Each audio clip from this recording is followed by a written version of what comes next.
আৰু এইখিনি কথা মই গৌৰৱেৰে কোৱা নাই, মই চকু পানী পেলাই কৈছোঁ। যদি কৰবাত নামঘৰ আছে 5 কিলোমিটাৰৰ ভিত্তিত আমি গৰু আৰু গাহৰি মাংস নাখাওঁ। আমি কেইদিনমান যেন আৰু বাচি থাকোঁ। মমডাল নুমুৱাৰ আগতে আমি অলপ জ্বলিব খুজিছোঁ যে লুপ্ত হ'ব পৰা এটা জাতিয়ে অসম বিধানসভাত চিঞৰি চিঞৰি কেইদিনমান জীয়াই থকাৰ অধিকাৰ বিচাৰিছে, আৰু কেইদিনমান জীয়াই থকাৰ অধিকাৰ বিচাৰিছে।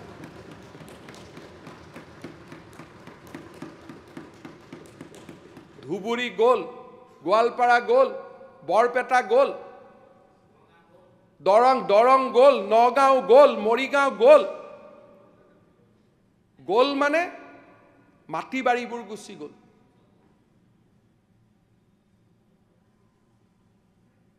সেইকাৰণে মই বাৰে বাৰে কৈ আছোঁ যে এটা লুপ্ত হ'ব পৰা জাতি, আপোনালোকে আমাৰ লগত আগ্ৰাসী নহ'ব।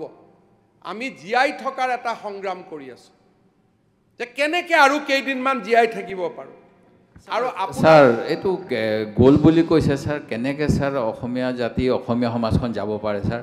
1920 চনত নগাঁও জিলাত স্যাৰ আলিটাঙনিত খান ওছমান সদাগৰে স্যাৰ অসমীয়া মাধ্যমৰ বিদ্যালয় স্থাপন কৰিছে, ব্ৰিটিছে স্থাপন কৰা নাই। কেনেকৈ ক'ব পাৰে এইখিনি কথা আমি বৰ্জন কৰিছোঁ। আপোনালোকৰ ঢিঙত আজি শুনিলো আমি প্ৰটেষ্ট কৰিছো।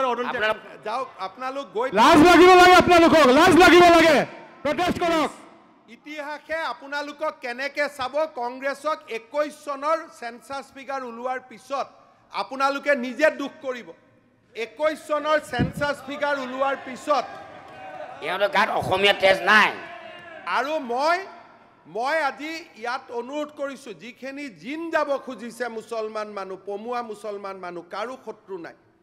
জিন যাব খোজা মুছলমান মানুহখিনি আমাক সহায় কৰক। আমি একো আপোনালোকৰ পৰা কাঢ়িব খোজা নাই, যি আছে সেইখিনি আপোনালোকৰ থাকিব, আমাৰ পৰা আৰু মাত্ৰ নাকাঢ়িব। যি আছে আমি আপোনালোকৰ পৰা আৰু আপোনালোকৰ পৰা কোনো কাঢ়ি লোৱাৰ আকাংক্ষা নাই। সেইকাৰণে আইনখনত মই আনিছোঁ যে যাৰ মাটিত বহি আছে ই বহি থাকিব। ইয়াত মই লিখা নাই যে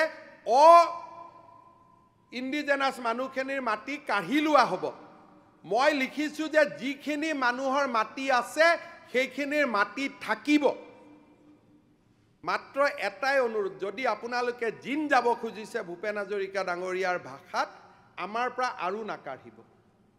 আৰু এটা লুপ্ত হ'ব পৰা জাতিৰ অধিকাৰ, বিধানসভাত যেতিয়া আমি আহিছিলোঁ, এইবাৰ মই অসমৰ মুখ্যমন্ত্ৰী হৈছিলোঁ, আৰু হম নহম এইটো কথা নাই, শেষ দিনাখনলৈকে জাতি মাটি ভেটিৰ অধিকাৰৰ বাবে আমি যুঁজিম, আৰু সেইটো কাৰণে ইয়াত আহিছিলোঁ।